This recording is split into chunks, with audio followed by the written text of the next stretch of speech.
L'homme a simplement remarqué que cette pierre ressemblait à de l'or, et a immédiatement sorti un chalumeau pour la chauffer pendant 1 minute. Car l'or ne noircit pas lorsqu'on le chauffe. À leur grande surprise, après quelques tests, ils ont découvert que cette pierre était bel et bien de l'or de la plus haute pureté. Ils ont alors immédiatement compris qu'ils allaient faire fortune, car ils se trouvaient dans un désert désertique et inhabité. Il leur suffisait de l'extraire pour que ce lingot d'or leur appartienne. Ils se sont donc mis à creuser sans plus attendre. Mais après avoir creusé longtemps, ils n'arrivaient toujours pas au fond. Ils ont alors essayé de le sortir de force. Mais malgré tous leurs efforts, le lingot n'a pas bougé d'un pouce. Il semblait que ce lingot était plus énorme qu'ils ne l'avaient imaginé. En pensant à la fortune qui les attendait, ils n'eurent d'autre choix que d'attacher une corde au lingot, puis de tirer de toute leur force avec une charrette. Mais ce lingot d'or semblait enraciné comme un grand arbre. Leurs efforts restaient vains. Les deux hommes durent donc reprendre le creusement à main nue. À leur grande surprise, après avoir creusé pendant des heures, ils ne parvenaient toujours pas à atteindre le fond. Le ciel commençait à s'assombrir.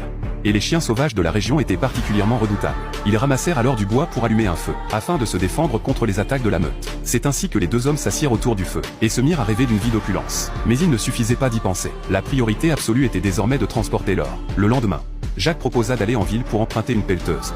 Mais cela prendrait au moins 5 jours. Jacques affirmait avoir une grande expérience de la survie, et être donc la personne idéale pour surveiller l'or. Mais Mike s'est un peu fâché en entendant cela, car c'était lui qui avait découvert cette mine d'or par hasard. Il ne quitterait cet endroit pour rien au monde. Voyant que Mike commençait à nouveau à s'obstiner, Jacques ne put que lui recommander de faire attention à sa sécurité. Car ici, il devait non seulement faire face aux bêtes sauvages, mais aussi empêcher que l'or ne soit découvert par des passants. Jacques donna ensuite un téléphone satellite à Mike.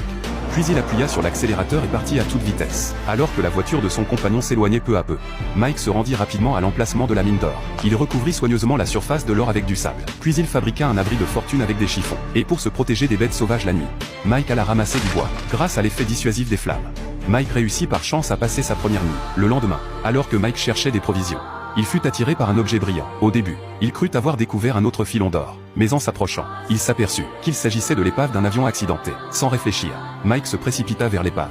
C'était plutôt agréable de s'y mettre à l'ombre.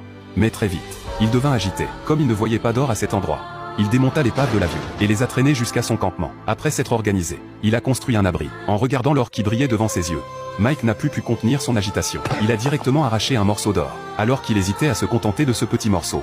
Jacques est soudainement arrivé avec une mauvaise nouvelle. Sa voiture était tombée en panne, et qu'il était en ville pour la faire réparer, et qu'il ne pourrait probablement pas revenir avant un jour. Mike lui a dit qu'il avait déjà extrait un pépite d'or, et qu'il espérait que son compagnon saurait s'arrêter là. Après tout, cette seule pépite leur suffirait pour longtemps. Mais son compagnon, avide, n'était pas du tout satisfait. Il devait emporter toute la mine d'or. Il a donc demandé à Mike de tenir la position. Mike, entendant cela, n'a eu d'autre choix que d'accepter. Mais c'est justement à cause de ce contretemps que Mike n'a pas pu ramasser beaucoup de bois. Une fois la nuit tombée et le silence revenu, les chiens sauvages affamés se sont mis à rôder. Pour sauver sa vie, Mike a brandi une torche et a tenu tête aux chiens sauvages. Si ces chiens sauvages en avaient eu l'occasion, ils l'auraient certainement mis en pièces. C'est ainsi